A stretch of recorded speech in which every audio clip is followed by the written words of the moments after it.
Hola, mi nombre es Daniel Smith Castañeda y hoy les voy a hablar sobre un estudio anatómico de la arteria facial. Antes de hablar de la arteria facial, tenemos que hablar un poco de su origen. Tenemos a cada lado la tráquea del cuello, tenemos dos arterias de gran calibre, conocido como las arterias carótidas comunes o primitivas, derecha e izquierda. Esta arteria carótida común termina a nivel del borde superior del cartílago tiroides, a nivel de más o menos la cuarta vértebra cervical. Se bifurca pues en una arteria carótida externa y en una arteria carótida interna. Y la que nos interesa es la arteria carótida externa, ya que la arteria facial, que la encontramos aquí. Podemos decir que la arteria facial nace de la arteria carótida externa como tercera colateral anterior. ¿Qué quiero decir con esto? Que la arteria carótida externa tiene un total de 6 ramas colaterales y 2 ramas terminales. De esas 6 colaterales, 3 son anteriores y 3 son posteriores. Así que tenemos las 3 en ese orden. Y esto nos va a servir mucho en una práctica. Bueno, la primera, la arteria tiroides superior, que es una arteria que se origina como rama colateral de la arteria carótida externa. Luego tenemos la lingual, que es una arteria que se origina como una rama colateral de la arteria carótida externa. Luego sigue la facial, que es una arteria que se origina en la arteria carótida y es externa, carótida externa, y irriga las estructuras.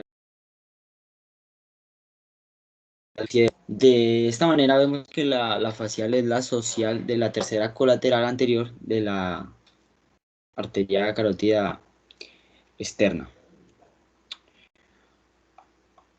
Ahora voy a hablar un poco de su trayecto,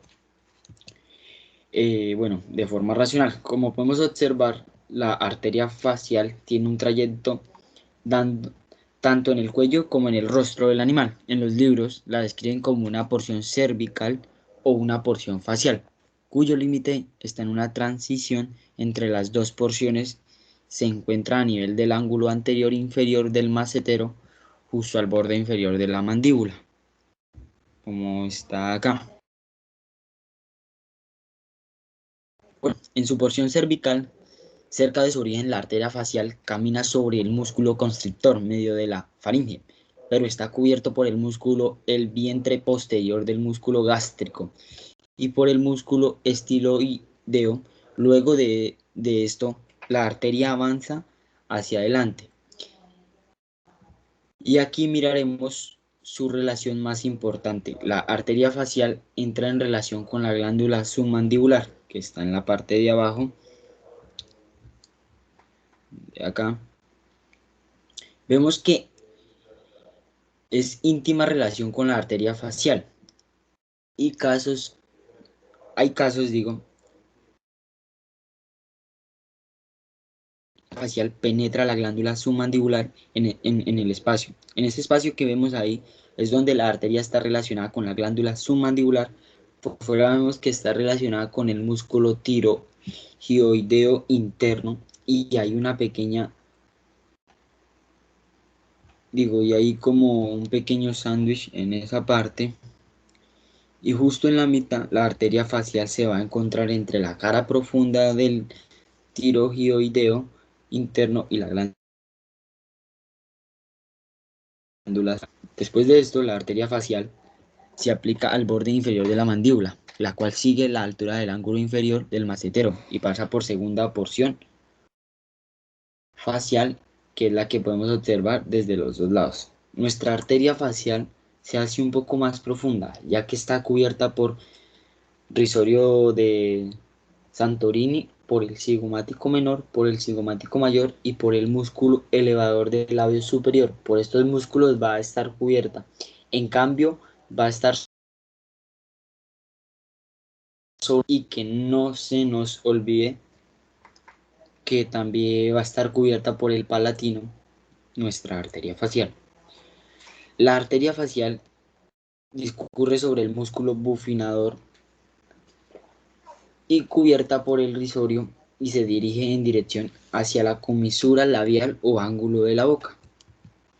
En esta parte podemos observar que la arteria facial se aloja en el surco nasolabial y finalmente la arteria se inclina hacia arriba para terminar cerca del ángulo interno de la boca.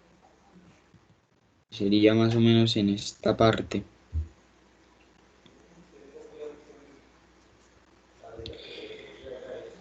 De la órbita. Entonces, esto también es conocido como el canto y es muy importante recordar que lo que más suelen tomar es la rama terminal de la arteria facial y se llama arteria angular. Y la arteria angular se nasal, que es rama terminal de la arteria oftálmica.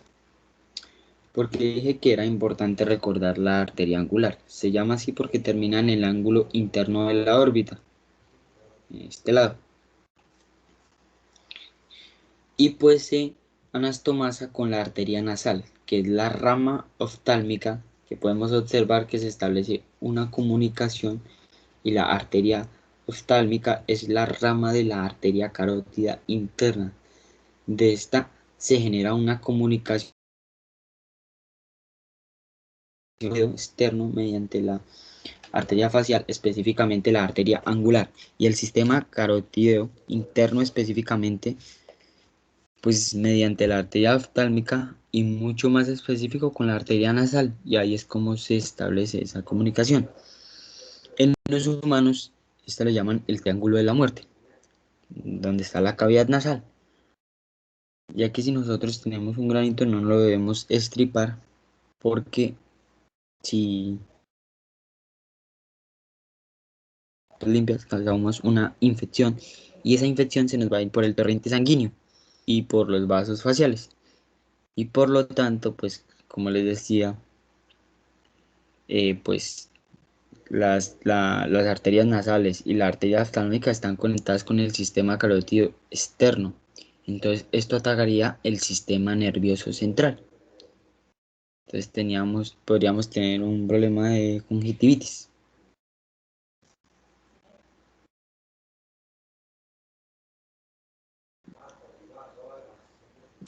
Listo, muchas gracias.